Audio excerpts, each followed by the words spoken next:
Now to more dynamic programming on day one. The Global Black Economic Forum stage, turning to culture, politics, and everything happening right now. Please welcome journalist, author, and host of the Joy Reid Show, Joy-Ann Reid.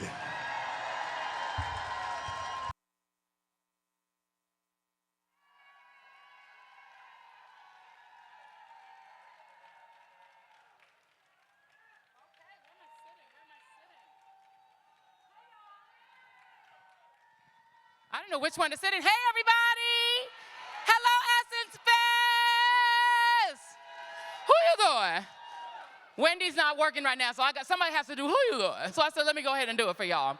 What's up? Y'all, listen, I love coming to Essence Fest, and big up to the Global Black Economic Forum. Let's give them a hand. Global Black Economic Forum, GBEF, for having us here.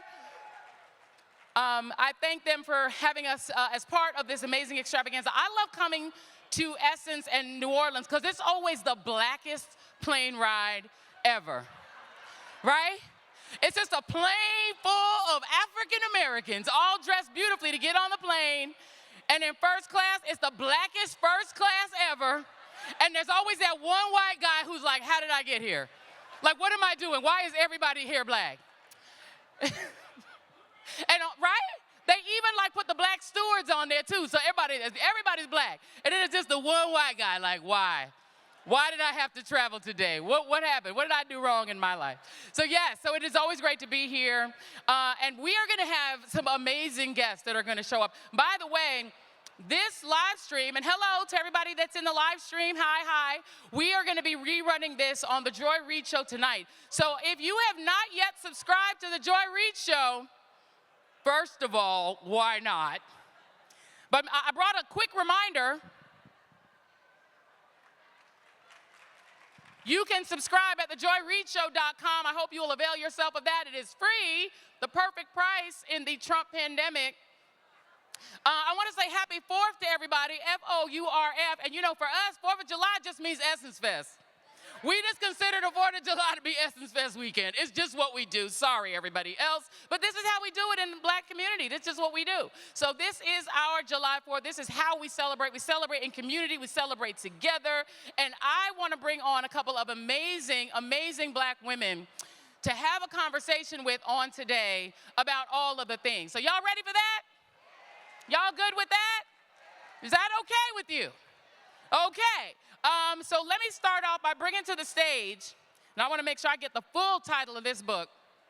One of my machete sisters, one of my favorite people to chat with, and we got two amazing sisters that are going to be here to talk with you all, but I want to start with my girl.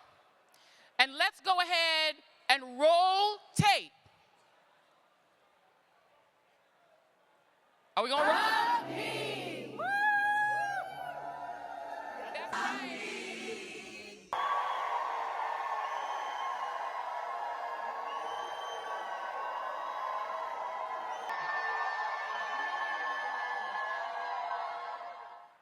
And joining me now is Tiffany Cross, author of Love Me, a letter to black women in a toxic country career and relationship. Tiffany. You are on, girl. Hey, hi. Where we hi, sitting? everybody. Let's sit on the couch here together. Yes. They gave a lot of space. I know. Come on, I'm gonna put this It's one just here. like we're on your couch. It's literally like we're on one of our little sofa, except there's no Nala. I know. Joy has a beautiful dog who we love.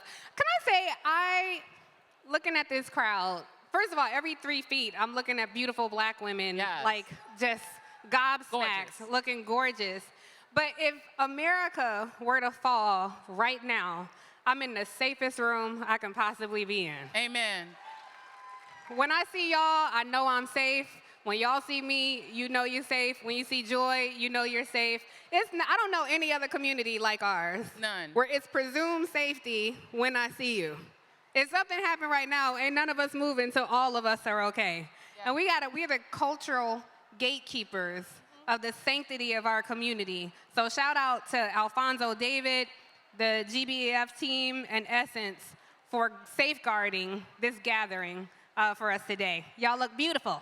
Amen. And yes, Alfonso has been doing the most. Don't try to call him, though. His phone is tapped out. We've all been bothering Alfonso all day. He's just like, nobody else call me. He is coordinating. He is the ultimate coordinator. And so, yeah, we do love the marriage between the Global Black Economic Forum in essence, because it really speaks to, oh, look, Black Joy.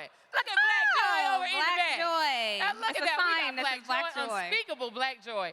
You know, is that, you know, at the end, Dr. King made it very clear, it's all about the Benjamins. Yes. You know, give us our receipt. We got receipts. Yeah. You owe us. And this is why this country decided he could no longer be alive. He could no longer be among us. Because in the end, he was like, this is about coins. This is about what this country owes us economically. Yeah. So talk a little bit about why we need to start really fixating and focusing on our dollars. Well, I'll say most mornings, like many of you, facing the monstrosities that happen, we're in a time where we've normalized chaos.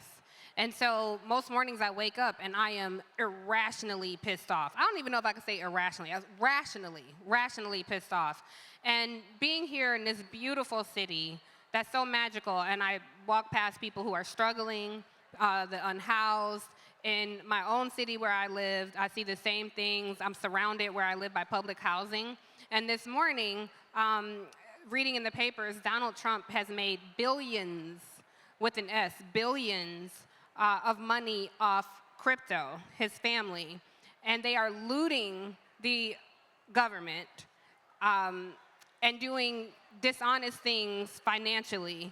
And I know the way my bank account's set up and just trying to navigate the daily finances, it is enough. I just don't want to do talking points anymore. You know, I don't want to hear from people who are doing talking points. It's a state of emergency in our community right now, and I don't really know what we can do to save this democracy. I've taken a break from the group project of trying to save people who don't want to be saved. But it's time for us to think about building shelter for ourselves. I care about y'all deeply. I love y'all like I love myself. I don't know that I have that same confidence or, I guess, commitment to saving this country. Well, I mean, the funny thing about it is they couldn't even get their stalwart patriots to show up for their little America State Fair. Look at this beautiful crowd. Right. When Essence Fest calls, we show up. When we call one another, and we show up for one another, this was their chance. They don't rooted us out the government. They said, we don't want you in the government, we don't want you in the military, we don't want your culture, we don't want your history. So we were like, bet, do your own fair. And they did their own fair, and they didn't even show up. They can't afford to show up. That's the thing. They can't afford to show up. And I'm telling you, in our nation's capital, I remember during the Obama years and all the young, talented people who were leading agencies, and now these half-witted, incompetent-ass idiots who cannot point out Iran on a map, who didn't know what the Strait of Hormuz was before 3 months ago, are guiding our global policy, are guiding our foreign policy. So it's a dangerous time, and I just don't want us to be defeated and disconnected. I want us to really focus on preserving our community and saving each other. And what does that look like? For me, I've really explored land, trying to live off the grid. What happens if they knock us off our grid and you can't reach your kids? You know, we addicted to these cell phones all the time. What happens when we can't go to the grocery store? So how do we grow our own food? What happens when we go back to how we used to be, when you could go to your neighbor's house who didn't have a lot and they would offer you food? If I have a big pot of food, I'm not going to eat all that food to stuff myself. What happens if I eat a little bit so none of us have to starve? And I think we have to start exploring what that looks like in our immediate community. I know people ask you all the time, what should we be doing right now? And I'm quick to tell people, I'm a journalist. I'm not an activist. But we do have to have some very pragmatic systems on how we look out for each other. So I know it's going to be a lot of conversations about democracy and about the economy. I'll be back on this stage at 1:40 to talk about Black women losing their jobs by the 100,000s. But I, as you know, Joy, have been centrally focused on love. because I think love is our superpower. Love is what has helped us manage to survive this 400-year nightmare. I don't know y'all in this room, but I know every single one of y'all in this room. I haven't been to most of y'all's house in this room, but I know I can show up on Thanksgiving and be right at home and know exactly what the menu gonna look like. And there's something magical about that. And like I said, no other community has that. We have survived them before. We will survive them again. But I'm trying to lose as few of us as possible on that route to survival. Yeah, amen to that. No, I appreciate that. Y'all give a hand clap for love. And it's true that the beautiful thing about our community, as you said, whether you're going to a Caribbean household or going to an African-American household, going to an African household, you know what you're going to eat. You know you're going to get fed. Yeah. You know you're going to be taken care of. You know you're going to be safe. Yes. And so yet within that, we still have our own challenges in eking out the kind of love we deserve as Black women. And I think that's fair to say. Yes. Most of our brothers are dynamic, incredible, wonderful people. A lot of them are here at Essence Fest. But you know, every so often one of them falls short. Yeah. You wrote an amazing book called Love Me that includes one who fell short. Yes, yes. And can I just tell y'all, I don't know if you guys are up on the phenomenon of what Love Me has been across this country. I cannot tell you, this is a true story. I don't think I've told you this. Where was I? I was at a random event that had nothing to do with anything. And somebody came up to me, because people do always ask me about Tiffany. The most question I get is, how's Tiffany? Where's Tiffany? And they think we're related. And I said, we're sisters. And they'll ask me about you, but this time they didn't ask how you are. They said they were like, that book is life-changing for me. I might have told you this in the group chat. But the reality is, this is now a shift in what people are saying to me when they come up to me to talk about you, is that the book is now, they're like, this framed something for me in my own relationships, in my relationship at work, in my relationship. So this book is having an impact, sis. It's having an impact. Thank you. So congratulations on the book. Thank you. Congratulations to all of you who bought it. Now, if y'all did not buy it yet, I promise you, every Black woman in America needs to have this book. Y'all need to send it to your sisters, your daughters, your auntie, your nieces. This book is important because it walks you through our relationship quotient and what the relationship quotient is that we should expect from everyone. Yeah. Work life, personal life. I write it in sections: our labor, our lands, and our love. Yes. And I shared this with you, Joy, but I would love to share with the audience that my publisher reached out, and the first month of publication, I sold over 10,000 copies across all platforms. So thank you to everybody who bought it, read it, and shared she's a Black woman, the publisher. Yes, I have a Black woman publisher, Krishan Trotman. But I really wanted to write something that spoke to our humanity, because so often when we talk about Black women, we're talked about in these monikers. You know, we're the backbone of democracy, or the backbone of America, or the 92%. And I know after the election, I didn't feel like any of those things. You know, I think it was a time to say, hey, before we're any of that, I'm a whole-ass human being who's heartbroken. I'm heartbroken about what's happening in this country. I'm heartbroken about what's happening in my career. I'm heartbroken about what's happening with some of these men. And I'm pouring my love into all these entities, and it's not being poured back into me. So I give a microcosm of what happened in my life. I lay myself bare, but then I pull out and say, and this is what's happening in our life. So it's not my story, it is our story. And I write about Joy in the book. I tell some of Joy's business, but mostly mine. But I write about the machete sisterhood in the circle, because when I was in my darkest place, it was the love of Black women that pulled me out. And everybody in here, y'all got a group chat, y'all got a sister circle, y'all going on girls trips, some of y'all down here with your crew right now. We're machetes, all of y'all are machetes. There is nothing like the largest sorority ever, and that is the sorority of being a Black woman. And so I wanted to write something that celebrated us and that spoke directly to us. So thank you for your support in that. And men, you all have wives, sisters, cousins, partners. So I don't want people to think this was a book that's comparing or putting anybody down. I celebrate Black men too, but I hope Black men will take time to read the book, because it gives insight into what we're feeling and thinking and doing, and some of our hurting as well. We want you to know what your good time costs us sometimes. So I write about a relationship that didn't work out, so many things. So I hope you all check it out, because it's a snapshot of what's happening right now. But I want to know, Joy, I know this is Joy's show, But I want to know how you are doing, because it's the shift in media, of course, that's happened. Joy Show, a lot of people are cutting the cord and tuning out of cable, and Joy Show frequently gets more ratings than the cable news networks where we used to work.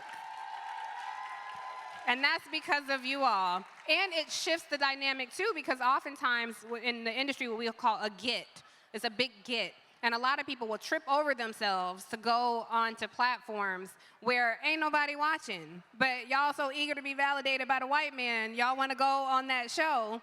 And we've shifted the dynamic because there are people, when they have a project coming out, when they have a new movie coming out, when they have legislation on the Hill, their first call is to Joy, not their last call. And that's because of you all subscribing, liking, sharing, telling people.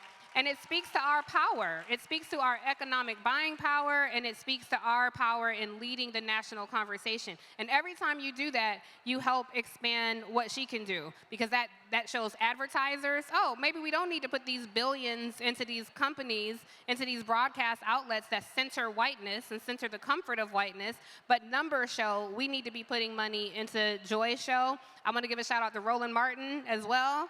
Where there is black folks, Roland Martin shows up. So we have the power. As the people with the remote control, we are the ultimate power broker. So thank you guys for supporting Joy.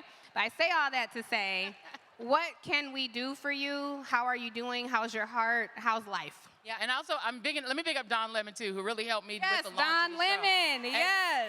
And Forgive look, me, Don Lemon. And not just Don, but like I want to big up Mara Brock-Akil. Yes. When she launched her first novel, you know, I also host a podcast with Jackie Reid, formerly of BET, called Read This, Read That.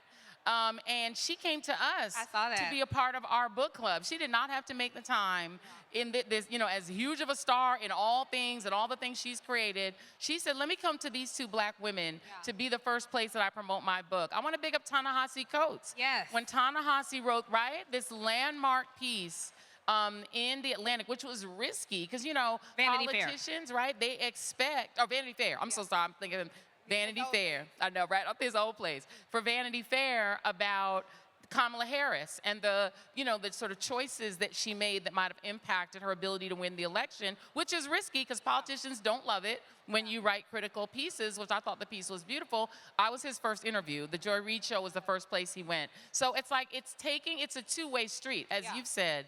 It's you, Tiffany Cross, being willing to come on before your book was even printed and coming on to do the pre-sale and to say, let's talk to your audience early on. And first of all, we sold out, and people still write to me, I need my books because, look, we are back order. We are back order always on your book and Clay Cane's book. We cannot keep Clay Cane's book, Burning Down Master's House, and Tiffany Cross's book, and now Ellie's book. Ellie Mastal book back order now. But I mean, the reality is it takes people being willing, as you said, to walk outside the mainframe of we have to go to CNN and CBS and ABC and MSNBC. And we need to stop going to, I know some sponsors here, but we need to stop going to Amazon to get our books all the time. We need to not go to Amazon to get our books. There are black bookstores everywhere. And sometimes by buying from black bookstores, you don't only make their month, you make their year financially. And this is a place where we have intellectual exchange with each other. There's also Ramunda with Mahogany Books. She says when we buy these ebooks, they can mess with the code at any time in those files. But when you have a hard copy book that's such credo in our community, it makes a difference. So please support your black-owned bookstores. And if there's not one in your neighborhood, they can ship anywhere. So now I buy from all the black-owned bookstores. And you sold more books than anybody, Joy. The Joy Reid bookstore sold more books than anybody. We're a bookstore. Like our show, if you have a book, not only will we talk to you, but we'll sell your book right then and there before you get off the air. And I want to big up DJ at Baldwin and Company Bookstore, right here in New Orleans, who also do podcasts. So not only can you sell books through Baldwin, which is an amazing, beautiful space here in New Orleans. So it's a two-way thing. So I'm doing great, and we're happy that we're having the support of people who are willing to take a chance and be with us as well. Because look, how many of y'all watch the BET Awards? Put your hand up if you watch the BET Awards. That Lauryn Hill tribute was every damn thing. So I missed it watching it in the first place. I watched it on replay. I went on BET's YouTube page. And you know what my replay was interrupted by every 2 minutes? An ad for Paramount Plus. You know who owns Black Entertainment Television? The Ellisons. The same family who have bought Warner, CBS. They're about to buy Warner, and they're going to own CNN. They've destroyed CBS News, and they also own, I believe, Nickelodeon, and they also own Black Entertainment Television and Paramount. So if you get Paramount Plus, you're paying them, and if you get BET Plus, you're paying them. We do not own Black Entertainment Television. Yeah. That's tragic to me. Yeah. Because when I was growing up, BET, they had BET News, Yeah. Jackie Reed. We had Teen Summit. Yep. We had amazing programming that was speaking directly to us. Yeah. And now we are basically being Tubi, because we don't own Tubi either. Yeah, And I know that's we Fox. love a Tubi movie, but that's Fox. Yeah. So right now we're having white, right-wing oligarchs selling Black culture back to us. Yeah. And so what we need to do, thank you for that hand clap, because it's a problem for me. I'm being Yeah. honest. Seize that I one time, Tiff, around my neighborhood, where we're in Harlem, there's like a little restaurant that was around the corner that was real cute. And I think we went there together. Yeah. Remember we Yes. went there? Yeah. And we immediately asked, because it was such Black culture. They had Yeah. a jazz musician playing. It was Tiffany, myself, and the family were out eating. And we found out that this was owned by a white man. Yeah. Yeah. And I'm like, I am never gonna have and no offense to our spicy whites, we love everybody, but don't sell me my culture back to me. Right, Don't right. sell me my music and my food back to me. Yeah. Yeah. Right? I have a That problem with that. exists in commerce, and then as we've seen, it also exists in our politics. Yes. So we have political parties who are going to pay white consultants upwards of 6 figures to tell us how to talk to Black folks. Correct. And we don't need that. So No. everywhere, we have to realize we have to seize our power. We are Yes. the most powerful. Black Americans specifically, we cast a wide net of influence across every space in this country. We feed the diaspora. So we are the true power brokers when it comes to the conversation, when it comes to fashion, when it comes to politics, when it comes to food, when it comes to Yes. culture, everything. Something about our pain here that was compressed. It sprinkled across a globe. And Yes. I feel so fortunate. I'm like, what did I do in this life or in another life to be blessed to be born a Black Listen. woman? It's such a flex to be a Black woman. There is nothing you could do. Don't take it from me. If I Yes. come back 10 times, if there's life Every after life. death and you come back again, make me Black every time. Every As a matter of fact, time. make me Blacker every time. Every time I time. come back, make me blue Black next time. I love it. Tiffany Cross, I know you have to get to another stage. I gotta go to the Big author up to Nicole stage. Jones. Tell her I want to see her later. We'll I hang out later. will. All right, Yes, see you later. we'll see you Tiffany later. Cross, Thank you, everybody. All right, everybody, we are not done. We have yet another wonderful, oh, wait, let's do a photo.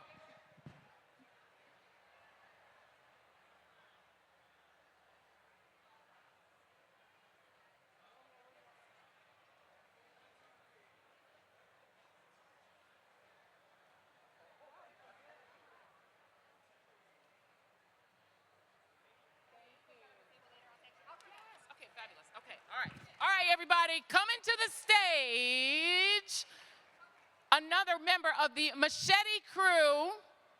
She's the host of the Undistracted podcast. Everybody, well, before we get to her, roll tape. Do we have tape? Or is it a still? Roll tape is supposed to be my cue. I just do roll tape? No? All right, forget it. Brittany, Packnett, Cunningham, everybody. We tried. I said roll tape, and I even pointed. Oh, there we go. Look, I just said, hey, girl. All right. Look, we're making it do what it do, y'all. It's live performance. Have y'all given another, am I on? Oh, are you on? I don't know. Oh, there we go. Have y'all given another round of applause to the Joy-Ann Reid? The, capital T-H-E-E.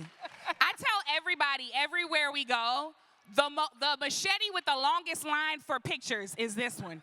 We were all the way in Paris to see the NCAA women's basketball season opener, and the line to meet Coach Dawn Staley was just as long as the line to meet Joy Reid. She couldn't even get out the bathroom. We love you. And we're so grateful for the Joy Reid Show because we absolutely need you. We need your voice. We need your brilliance. We need your truth. And we need your incredible sense of style.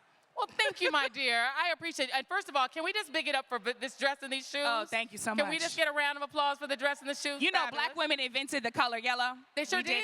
We did. Oh, 100%. That's It right. is our color. That's right. I feel like if we wear yellow and white, it's done. No, we shut it all down. belongs to us. Honestly, the entire rainbow belongs We to wear us, any color. but we'll let other people borrow the other colors Every when so they want. often. But they got to give it back. They got to give it back. They got to give it back. It's all ours. Talk to me because you do so many things. I don't even know where to begin. There are so many things to talk to you about.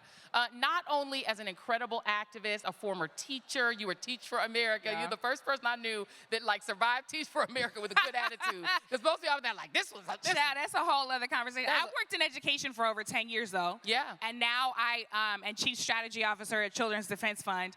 And that is in part because we all should remember that education is the front line of the revolution. Yes. And that's exactly why these other folks have divested from education, because they know that if they can keep you stupid, they can keep you compliant. And we're not about that.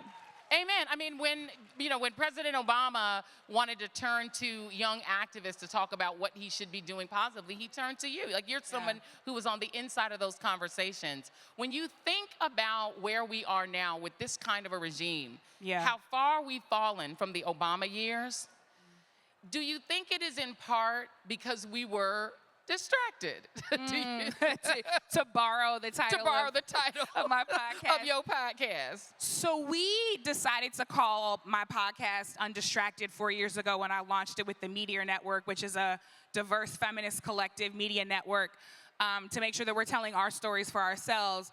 But when we launched it, we decided to call it Undistracted because we were inspired by our dear sister, Toni Morrison. And she said that the function of racism is to keep you distracted, that it will constantly keep you explaining your reason for being, right? And it is there to keep you from doing your work. That's it. And so centering on that idea is a reminder, to your point, that when everybody wanted to say, oh, we're post-racial now, we were all bumping my president is black and my Lambo is blue. We were listen, I swag surfed on the South Lawn, y'all. I remember the joy. Come on. Okay?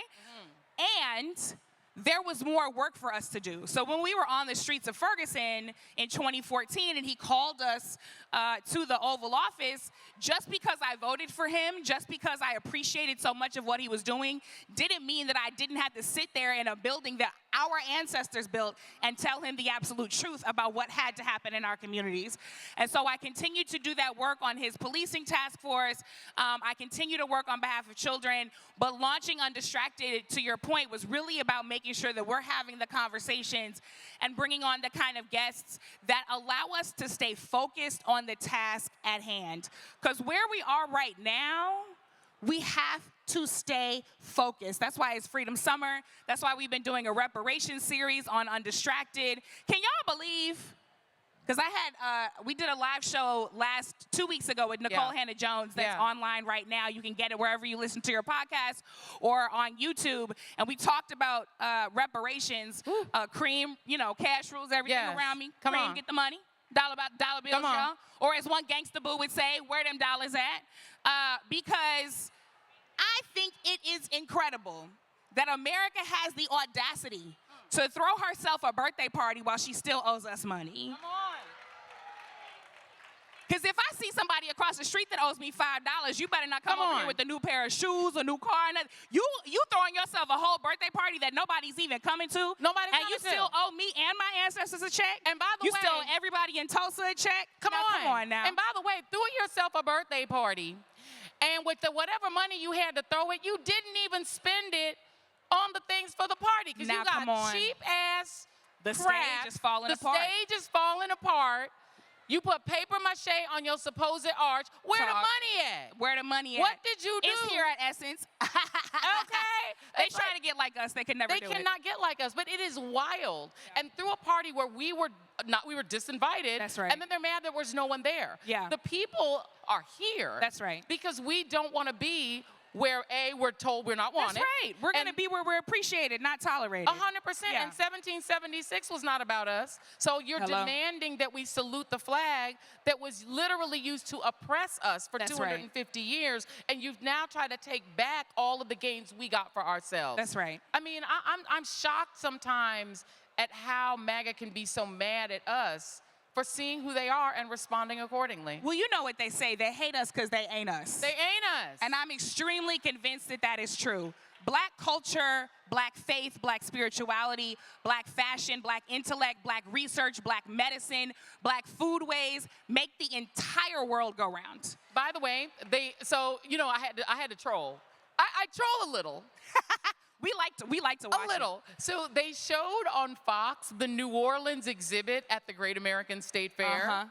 It was literally like a picture of like a clown face guy and like a poster. Yeah. Like they didn't even have jazz represented. They didn't have blue. Because we made that. We because made everything we love about New Orleans, black people gave us. And there's no desire to acknowledge that, because if they have to acknowledge our power and our brilliance and our giftings, then they would also have to acknowledge their own mediocrity. And that's not something they're willing to do, right? So they want to pretend like they've gotten to all of these positions of power and import, not through theft, not through enslavement, not through degradation, not through harm or violence. They want to pretend like they got there on their merit. And we're supposed to be good and quiet in the corner and let them keep up that facade. But we all know better. We know that if we all started at the same start line and they didn't have a 400-year head start, we'd be lapping them, because we're already lapping them right now, right? So and I also find it fascinating that they want to keep focusing on 250 and not 400,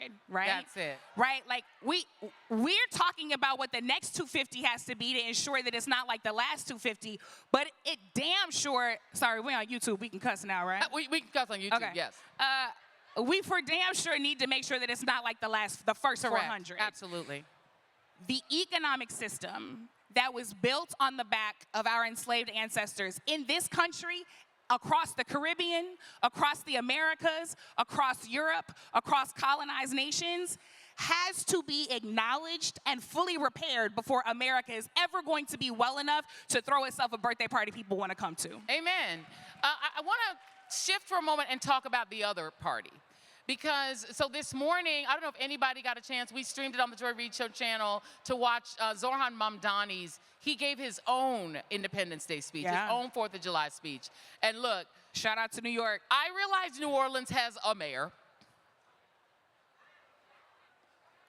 You're not going to get me in trouble, Joy Reid. I mean, New Orleans does have a mayor. She exists. But I would argue that New York City has a better one. I'm just saying, New York City has one of... New York is on a generational run between Mayor Mamdani, come on, the Knicks, and Jordan Woods' bag. Yeah. Listen, y'all winning. Jordan Woods' y'all bag, winning. and it's on back order. You ain't gonna get it. It's at the Smithsonian. So the New York just has an amazing mayor, and he's amazing not just because this is an immigrant. I think he might be younger than you, young lady. He's like 35. He just turned 35. I don't know. I'm 21. Yeah, you're 20. What am I saying? You're right. Me too. So he's like 35 years old. He just turned 35. He met his wife on Hinge and talks about their love story. Yeah. He's also delivering what he said he was going to deliver. That's what it really is. And what people love about him, this is a Muslim from Uganda. That's right. Literally an African Muslim, what they claimed Obama was. The African was. middle name, yeah. So the African middle name, his middle name is Kwame. Yep. Literally. I promise you.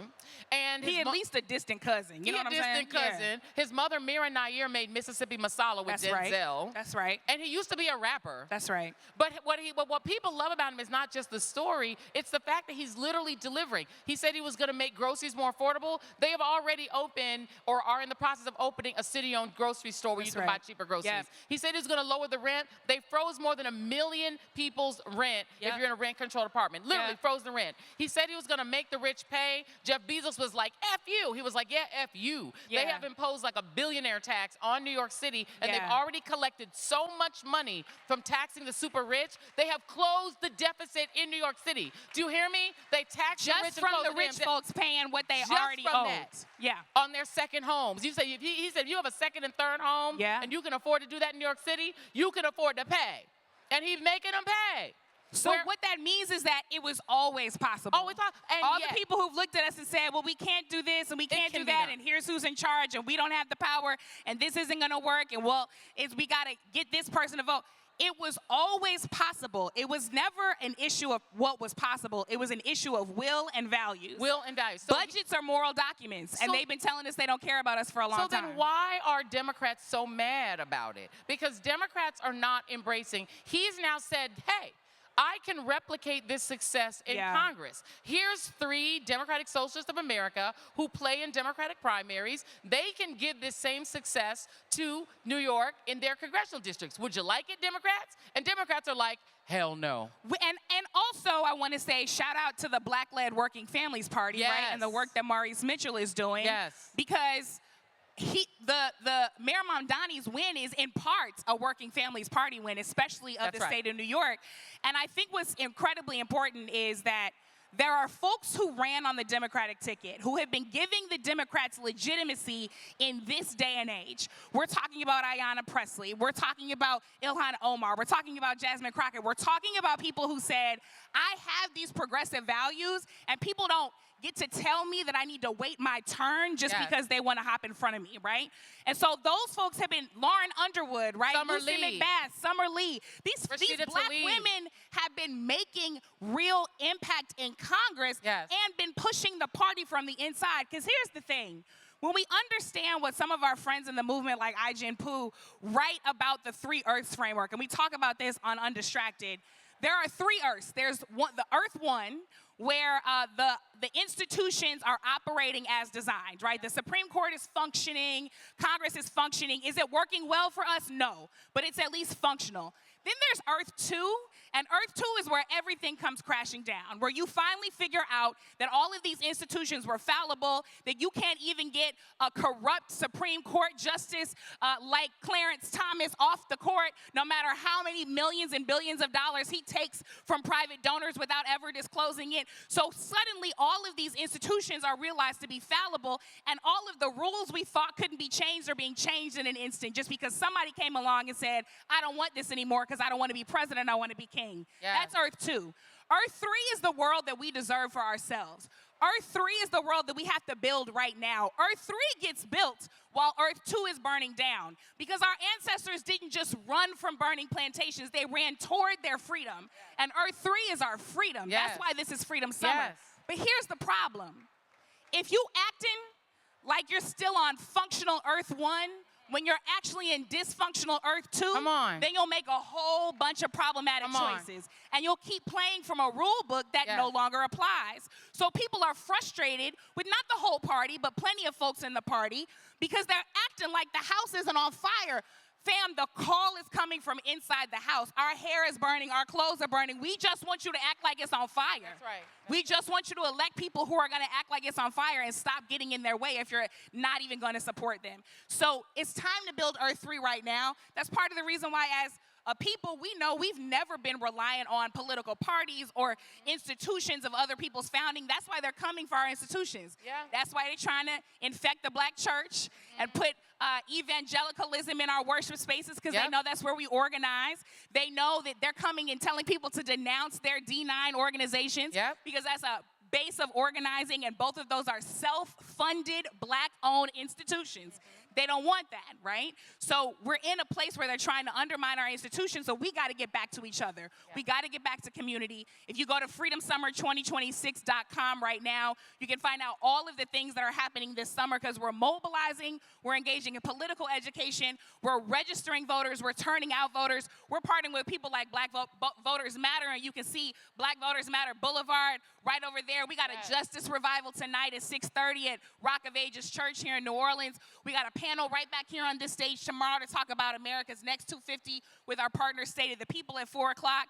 We're talking about it all the time on Undistracted, which again you can get wherever you get your podcast. And what is clear is that we have to be practiced and build the muscle of constant freedom fighting. It's not going to be one march, one post, one share, one text. It's got to be every single day that we're reaching one, teaching one, and showing up like freedom matters, because it does. Lord, have mercy. Brittany, Packnett, Cunningham, everybody. First of all, if you have not already subscribed to Undistracted, I need you all to hear this again. Please tell folks how they can subscribe, where they can subscribe. So you can watch on YouTube. It's called Undistracted with Brittany, Packnett, Cunningham, or you can subscribe wherever you get your podcast. And let me tell y'all something. I really appreciate it, because we launched this in 2020 when everybody was like, oh yeah, black people exist. We should like give them some money and pay attention.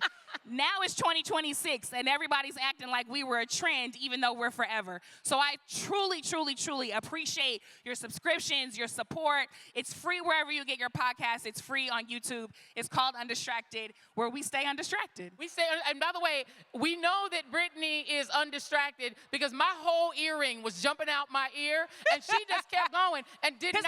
Because I knew you was finna get it, so I was trying to get it. I was vamping, like I was like 100%. To try to get you. I love it. This is a good sister. The show must move Listen, on. the show must go on. An earring can't stop no show. Yeah. A little renegade earring cannot stop no show, y'all. One last thing before I let you go, Brittany, because one of the things I think we do need to really think about, you know, and in terms of our motivation. Yeah.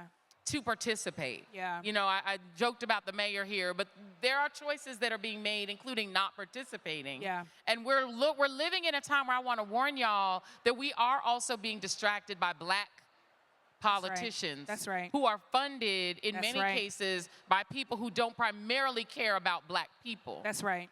And you have to be very discerning about which black people you are electing, as well as who you're voting for, who is blue. I am not vote blue no matter who, because it does matter who. I'm vote black, baby. It matters who, but it even matters who the black person is. Yeah, that's what I'm saying. I vote righteous black. Righteous black, right? Not all black is good black. You know how they say black don't crack? This sister right here is speaking to me. The one you know what the real saying is, right? Good black don't crack. There it is. Good black don't crack. There it is. Okay? There it is. Good black don't crack. Moisturized black don't. Come on. Cared for black don't crack. Vaseline Some black don't crack. Vaseline black don't crack. Yeah. But some of the people that are being put forward, they are blackwashing things like APAC. That's right. They are taking an APAC candidate whose primary interest, I think about our sister Cori Bush. Yes, in right my now. hometown of St. Louis. In your Cori hometown. Bush is one of the most righteous sisters I have ever met in my entire 100%. life.